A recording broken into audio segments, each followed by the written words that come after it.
Bonjour tout le monde et bienvenue dans cette nouvelle vidéo du cours complet Google Sheets. Aujourd'hui, on va terminer notre série d'épisodes sur les fonctions en voyant les fonctions matricielles. Et vous allez voir que, encore une fois, derrière le terme de matrice qui peut paraître assez compliqué, se cache en fait un concept relativement simple. C'est parti!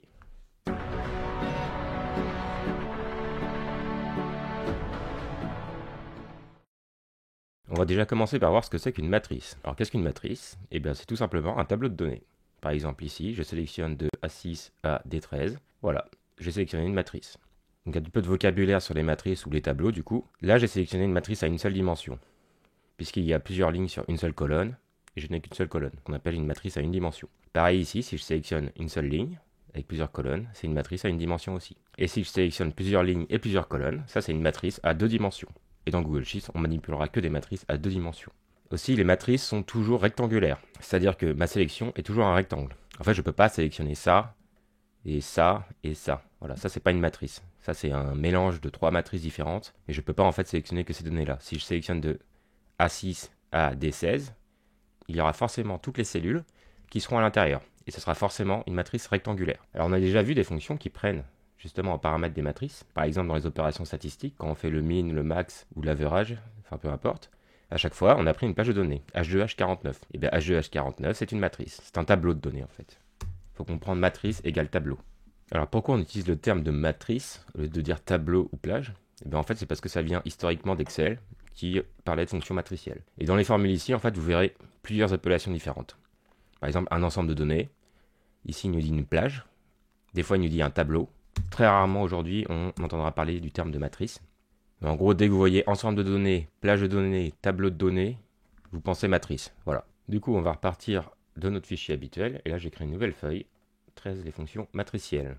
Alors qu'est-ce qui se passe? On a vu que si je faisais égal et que j'allais chercher une référence de cellule, ça me renvoie la cellule. Maintenant qu'est-ce qui se passe si je vais chercher une plage de cellules, donc une matrice. Hop, donc là je vais sélectionner de D2 à D49 et je vais valider. Donc là il me renvoie que la première valeur. Par contre, petit raccourci, je vais faire CTRL, donc dans ma formule, je rentre dans ma formule, CTRL SHIFT, entrée. Et là on voit qu'il s'est passé quelque chose. Il m'a rajouté array formula devant ma formule. Et il me dit array formula permet d'afficher les valeurs issues d'une formule de tableau sur plusieurs lignes et aux colonnes. A, tableau, plusieurs lignes, colonnes, égale matrice. Et si je valide, et là en fait il m'a renvoyé toute ma plage de cellules. Donc il m'a renvoyé une matrice. Il a pris en paramètre une matrice et il m'a renvoyé cette même matrice. Et là on voit que j'ai toutes mes valeurs ici, qui sont exactement les valeurs de la colonne D. Maintenant, on voit que ici pièce, c'est marqué pièce dans la cellule. Si j'essaye de supprimer une valeur, on voit que ça ne fonctionne pas. Pourquoi? Parce que c'est la première cellule, celle-là, celle où il y a la fonction matricielle dedans, qui décide en fait de la valeur à mettre. C'est elle qui va mettre les valeurs en fait dedans sous forme de tableau. Donc je ne peux pas supprimer les valeurs. Enfin, elles seront mises automatiquement justement par cette formule. Par contre, si je supprime la formule, là, ça fonctionne. Et aussi, si j'écris autre chose, par exemple manuel, dans une cellule qui fait partie en fait du tableau de résultats, enfin, qui est dans la plage du tableau de résultats, là, il me met une erreur de type href. Il me dit, le résultat du tableau n'a pas été développé pour ne pas écraser les données de A8. Donc si je rentre des données dans mon tableau de résultats, en fait, ça va empêcher la formule de s'exécuter. Là, si je supprime manuel, on voit que ça m'a bien remis toutes mes valeurs de D2 à D49. Alors, je peux évidemment renvoyer une plage entière. Donc là, j'ai fait de A à D. Et ça a bien renvoyé de A à D. Et pareil, toute ma plage de cellules. Encore une fois, je ne peux pas supprimer mes valeurs ici. Et si je note quelque chose, ça va empêcher le tableau de se développer. Là, je vais remettre la colonne A plutôt. Donc pour transformer justement une fonction en fonction matricielle, il faut mettre array formula. Donc soit avec CTRL SHIFT entrée, soit vous écrivez directement array formula et vous mettez entre parenthèses votre plage. Alors ce qui est intéressant avec les fonctions matricielles, c'est que justement par exemple, si je prends une formule de texte, par exemple majuscule, ici. Et maintenant, je vais prendre ma fonction majuscule, et au lieu de prendre une seule valeur, je vais sélectionner, on va prendre les prénoms, voilà, de B2 à B49. Donc là encore une fois, si je valide, il va m'envoyer que la première valeur. Par contre, je retourne dans ma formule, si je fais CTRL SHIFT entrée, array formula, mais qu'est-ce qui s'est passé là? Bon, en gros, il m'a pris toute ma plage de cellules, toute ma matrice, et il a renvoyé cette même matrice transformée en majuscule. Et là, j'ai bien tous mes prénoms en majuscule. Et on peut faire ça avec toutes les fonctions qui prennent en paramètre qu'une seule valeur normalement. Et le fait de les transformer en fonctions matricielles, ça permet de dire maintenant, tu prends plus une seule valeur, tu prends une plage de valeurs, une matrice, et tu m'envoies la même matrice, mais modifiée par la formule. Et on peut faire ça par exemple avec nbchar pour renvoyer le nombre de caractères. Hop, je vais prendre pareil mes clients, B2, B49, tac. Voilà, et là par exemple, il m'a renvoyé le nombre de caractères de toutes les personnes présentes de B2 à B49. Du coup, on peut vraiment transformer toutes les fonctions qui prennent normalement un seul paramètre et renvoient un seul paramètre en tu prends maintenant plusieurs paramètres, une plage de cellules, une matrice, et tu me renvoies cette même matrice modifiée. Un autre exemple avec la fonction cherche. Donc la fonction cherche renvoie la première position d'une chaîne détectée. Et par exemple, on va reprendre l'exemple de AN. Je vais rechercher AN, sauf que là, au lieu de prendre une seule cellule, pareil, je vais prendre hop, de B2 à B49, toc, je valide, je transforme ma fonction matricielle. Et là, qu'est-ce qu'il m'a fait? En fait, à chaque mot qu'il a trouvé, si ce mot-là contient AN, il me met la position du AN. Par exemple, Jeanne contient AN à partir de la troisième position de la chaîne. Par contre, c'est une fonction qui renvoie une erreur s'il ne trouve pas la recherche. Donc là, il me renvoie une erreur de type valeur en disant impossible de trouver AN dans Marie lors d'évaluation de search. Et là, du coup, d'un seul coup d'œil, je sais directement tous les mots qui contiennent AN. Alors notez bien que c'est comme si j'avais fait égal cherche de AN de ma première valeur. Voilà. Ici, je copie et que je colle cette formule, je vais avoir exactement la même chose. Sauf que là, du coup, c'est une fonction normale en fait qui est exécutée dans chaque cellule. Donc si je supprime quelque chose là, ça va supprimer la valeur. Alors qu'ici, si j'essaie de supprimer, ça ne va pas supprimer la valeur vu que ça va être la formule de la première cellule qui va renvoyer le tableau de résultats. Voilà, c'est la seule différence entre cherche sous forme matricielle et cherche normale. Donc là, je vais supprimer toutes mes données ici. Et on peut aussi renvoyer des égalités, en fait, sous forme booléenne avec des fonctions de forme matricielle. Par exemple, c'est ici, qu'est-ce qui se passe si je prends formule et fonction, je prends par exemple voilà, la colonne D, pièce. Et là, je vais mettre égal et je vais taper pièce. Alors là, il me renvoie que la première valeur. Encore une fois, je passe sous forme matricielle. Et là, vous voyez qu'il m'a renvoyé une matrice de vrai et de faux. Qu'en gros, il va tester l'égalité. Est-ce que ça est égal à ça? Si oui, il renvoie vrai. Sinon, il renvoie faux. Et du coup, là, sur toute ma plage de cellules, j'ai vrai ou faux, en fonction que la colonne D contienne pièce ou pas. En fait, on peut faire exactement la même chose avec des dates. Par exemple, là, j'ai dit que je voulais récupérer toutes les ventes du mois de février. Et bien ici, au lieu d'aller chercher E2, E49, je vais aller chercher ma colonne G, tac, G2, G49. Là, je me dis, en fait, je veux que ce soit égal à février. Et si je fais ça, ça ne va pas marcher parce qu'en gros, je vais comparer une date à une chaîne de caractères. Par contre, on a une fonction, on a vu, ça s'appelle la fonction texte, qui va me permettre de convertir un nombre en texte.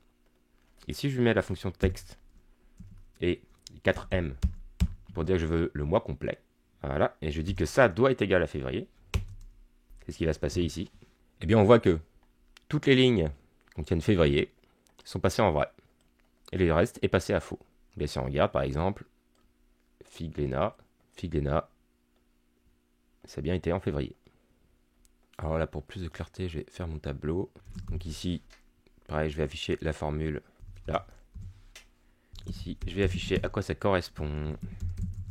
Donc là, on a la fonction majuscule. Cherche. Là, on va mettre égalité. Et ici, je vais mettre février. Voilà. Vous allez me dire, c'est bien de renvoyer une matrice de données avec vrai ou faux, mais à quoi ça va nous servir? Et bien justement, maintenant, on va faire la somme des produits. Donc, comme je disais, quantité fois prix unitaire, juste du mois de février. Donc je me dis, je vais faire un SUMPROD. Donc pour rappel, la fonction SUMPROD prend des tableaux en paramètres, donc des matrices, et renvoie la somme des produits de ces deux matrices. Donc on renvoie une valeur unique. En fait, c'est déjà une pseudo-fonction matricielle. Enfin, en tout cas, elle prend en paramètres des matrices, et elle renvoie en sortie une valeur unique. Donc je dis, SUMPROD, je vais faire la SUMPROD de quantité et du prix unitaire. Voilà. Donc si je fais ça, ça va m'envoyer la somme totale. Mais en fait, la fonction SUMPROD peut prendre autant de paramètres qu'on veut, autant de paramètres facultatifs qu'on veut. Et qu'est-ce qui se passe maintenant si elle a un paramètre? Je vais mettre toute ma matrice ici, qui correspond en fait au résultat de est-ce que ma date est égale à février. Et si je valide, j'ai bien 1922,8. Je vais vérifier. Je prends ma date d'achat ici, donc je vais trier par de A à Z. Là, je vais chercher tout ce qui est en février. Ok, je sélectionne tout. Ma somme, 1922,8. On voit que j'ai bien 1922,8. Et là, du coup, à la place de F3, F50, en fait, je vais prendre toute ma formule ici. Donc sans le arrêt formula, évidemment. Voilà, je vais prendre cette condition-là. Et je vais la mettre en troisième paramètre. De prendre G2, G49, de extraire le mois, et de voir s'il est égal à février. Et si je fais ça, ça fonctionne. Pourquoi? Parce qu'en fait, dans ma SUMPROD, il va faire la somme de quantité fois prix unitaire, fois la troisième matrice, et la troisième matrice, ça va être vrai ou faux. En fait, faux, du coup, il transforme ça en la valeur 0 et vrai en valeur 1. C'est-à-dire toutes les lignes qui ne sont pas en février, il va faire x0. Et du coup, ça va annuler la ligne, enfin, il va additionner en fait plus 0, mais du coup ça ne va rien changer. Alors que toutes les lignes qui sont vraies, ça va faire x1. Et du coup ça va la calculer dans la somme. Et je peux bien évidemment lui mettre autant de tableaux que je veux, autant de matrices. Donc là, hop, je vais remettre tout sélectionné. Par exemple, ici, je veux toutes les commandes de Lena de février. Et ben, je vais rajouter un paramètre ici. Hop, encore une fois, je vais aller chercher ma liste de clients. Donc là, pour la fonction SumProd, il faut bien que toutes les matrices soient de la même dimension. À chaque fois, on a une colonne ici qui contient 48 lignes. Il faut qu'elle contienne toutes 48 lignes. Si par exemple, je me trompe et je mets B49 au lieu de B48, voilà, nombre de lignes attendues 48, nombre de colonnes attendues 1, nombre de lignes réelles 47, nombre de colonnes réelles 1. Donc là, il me dit que ça ne marche pas parce qu'il y a une taille incohérente de plage de cellules. Donc là, je vais prendre de B2 à B49 et je vais dire égal Lena. Et là, on obtient 605. Et si je reprends mes mois de février en filtrant ici et que je filtre sur Lena, la somme est bien 605. Donc ça fonctionne bien. Et comme ça, du coup, on peut faire des SumProd avec des filtres déjà préétablis en fait à l'intérieur de ma fonction SumProd grâce justement aux fonctions matricielles de test qui permettent de renvoyer vrai ou faux selon un test précis sur toutes les valeurs. Du coup, il va faire x0 ou x1 si la ligne est faux ou vrai. Donc ici, hop, je vais remettre ça là. Alors maintenant, il y a des fonctions qui sont nativement matricielles, c'est-à-dire qu'ils prennent en entrée une matrice et qui renvoient en sortie une matrice aussi. Et l'une des plus connues et des plus utilisées, c'est la fonction unique. Donc là, si j'écris unique, il me dit ligne unique de la plage source fournie. Donc là, tout simplement, je vais prendre par exemple tous mes produits A2 à A49. Là, je valide, je n'ai même pas besoin de faire d'arrêt formula. Et la fonction unique va me renvoyer toutes les valeurs uniques de produits. Donc là, on voit qu'on n'a pas toutes les valeurs parce qu'il y a des produits qui apparaissent plusieurs fois. Là, il va m'envoyer tous les mots uniques. Et du coup, c'est une fonction qui est nativement matricielle. Je n'ai pas besoin de lui mettre arrêt formula puisqu'elle va de toute façon renvoyer une matrice. Alors, la fonction unique peut prendre d'autres paramètres parce que je ne suis pas obligé en fait de prendre une seule plage. Par exemple, je vais prendre de A2 à B49. Donc là, on voit que ça me renvoie. Je lui donne une matrice de 2 dimensions en ligne. Enfin, de 2 dimensions avec 2 colonnes et un certain nombre de lignes. Et il m'envoie bien les 2 colonnes en dimension. Et là, en fait, j'ai pris A et B, donc produit et client. Et là, on voit qu'il m'a renvoyé 46 valeurs. Pourquoi 46 valeurs? Parce qu'en fait, si on trie ici les produits, hop, donc là, j'ai trié de A à Z. Donc là, normalement, si on regarde là, on a 48 valeurs. Là, il nous en a envoyé que 46. Pourquoi? Parce que je vois que j'ai 2 fois figue Lena et je vois que j'ai 2 fois fromage en tranche Marie. Donc du coup, il a enlevé les doublons. Donc là, comme j'ai pris colonne A et B, il va faire A plus B. Enfin, il va faire A et B. En fait, il va concaténer figue avec Lena. Il va concaténer le produit avec le client ligne par ligne. Et il va regarder, est-ce que cet assemblage-là existe déjà? S'il existe déjà, alors je ne le renvoie pas. Donc c'est pour ça qu'il ne renvoie pas fromage en tranche Marie, ni figue Lena. Et donc on a 46 valeurs au lieu de 48. Alors les autres paramètres de la fonction unique. Le deuxième paramètre, c'est par colonne. Pour dire qu'en fait, est-ce qu'il doit filtrer par colonne ou par ligne? Nous ici, si on met par ligne, ça ne servira à rien, parce qu'en fait, il va concaténer toute la basilic, beurre, boulgour, brioche, brocoli, etc. Et il va regarder si c'est pas identique dans d'autres colonnes. Donc pour nous, ça ne sert pas. Par contre, le deuxième paramètre, c'est le une seule fois. Alors, il n'est pas très clair celui-là. Ça nous dit indique si seules les entrées sans doublon doivent être affichées par défaut cet argument à la valeur faux. On va essayer. Donc là, je vais laisser faux pour dire que je vais garder mon tri en ligne. Et là, je vais mettre vrai sur le une seule fois. Et là, si je compte le nombre de valeurs qu'il m'envoie, 44. Donc là, il m'a encore supprimé 2 valeurs. Pourquoi? En fait, le une seule fois, ça permet de lui dire que si tu trouves des valeurs dupliquées, donc des doublons, tu n'affiches pas la valeur. C'est-à-dire que tu n'affiches même pas la valeur en simple. Et donc, on a vu que dans notre tableau, il y avait 2 doublons, il y avait figue Lena et fromage en tranche Marie. Et bien si on met le une seule fois à vrai, en fait, figue Lena ne sera jamais affiché, même pas une fois. En fait, il ne va pas afficher les valeurs qui présentent des doublons. Et pareil, fromage en tranche Marie, du coup, ne sera pas affiché, donc on va perdre encore 2 valeurs. Et du coup, on n'aura plus que 44 valeurs, au lieu de 48. Voilà à quoi sert le vrai dans unique. Dans la pratique, on utilise surtout le unique pour renvoyer une seule ligne ou une seule colonne de données uniques. Enfin, on peut envoyer des assemblages aussi. Et on n'utilise pas les autres arguments. Ça dépend de l'utilisation, en fait. Mais il faut savoir que voilà, une seule fois permet de ne pas renvoyer les lignes qui comportent des doublons. Voilà, donc là, je vais laisser la unique sur 2 cellules. Ensuite, une autre fonction nativement matricielle, qui est la fonction sort, qui va nous permettre en fait de trier des données. Donc là, je vais écrire sort. Donc il veut dire trier en anglais, elle n'a pas été traduite non plus celle-là. Donc là il me demande ma plage, ma colonne de tri et savoir si je dois faire un tri croissant ou pas. Ok. Donc là je vais sélectionner A2 à B49. Je vais dire bah tu vas me trier sur la colonne 1 et par ordre croissant. Donc là qu'est-ce qu'il m'a fait? Il m'a renvoyé ma matrice du coup de la même taille. Donc j'ai 2 colonnes et 48 litres. Donc il m'a envoyé la matrice de la même taille, mais avec des données triées, c'est-à-dire par ordre alphabétique au niveau des ingrédients. Et il m'a envoyé évidemment la valeur triée sur la colonne client qui est correspondante en fait à la valeur de base de l'ingrédient. Et avec ça en fait, je peux trier selon d'autres colonnes. En fait, je peux chaîner les tris. Par exemple ici, là j'ai 2 fois brioche qui correspond à Romane et Géraldine. Mais on voit que du coup, bah, sur mon brioche, c'est le même mot, donc de toute façon, il peut pas, enfin, ils sont triés. Par contre, Romane arrive avant Géraldine dans l'alphabet, alors que normalement, il arrive après. Là, du coup, je me dis, j'aimerais bien chaîner le tri, garder mon tri par produit, mais en plus, ajouter un tri par client. Et donc là, je vais mettre ma colonne de tri, qui est ma colonne 2, vu que du coup, ma matrice a 2 dimensions. Et pareil, je vais lui remettre vrai pour dire que c'est croissant. Voilà. Et là, on voit qu'il a mis Géraldine avant Romane en gardant le tri de brioche. Et on peut faire ça avec autant de chaînage de tri qu'on veut. En fait, ça correspond exactement à ce qu'on a vu quand on a vu le tri justement des données.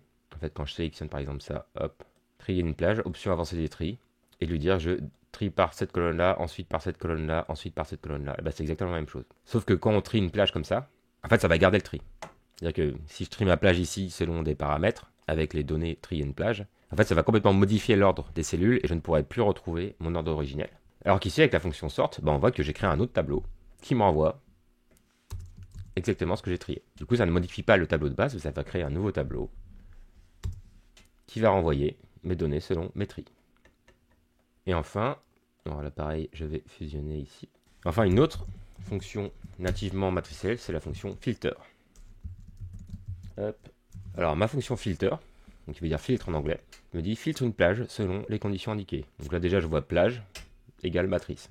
Et me dit renvoie une version filtrée de la plage source avec uniquement les lignes colonnes qui répondent aux conditions spécifiées. Ok. Et bien par exemple, je vais prendre tout mon tableau.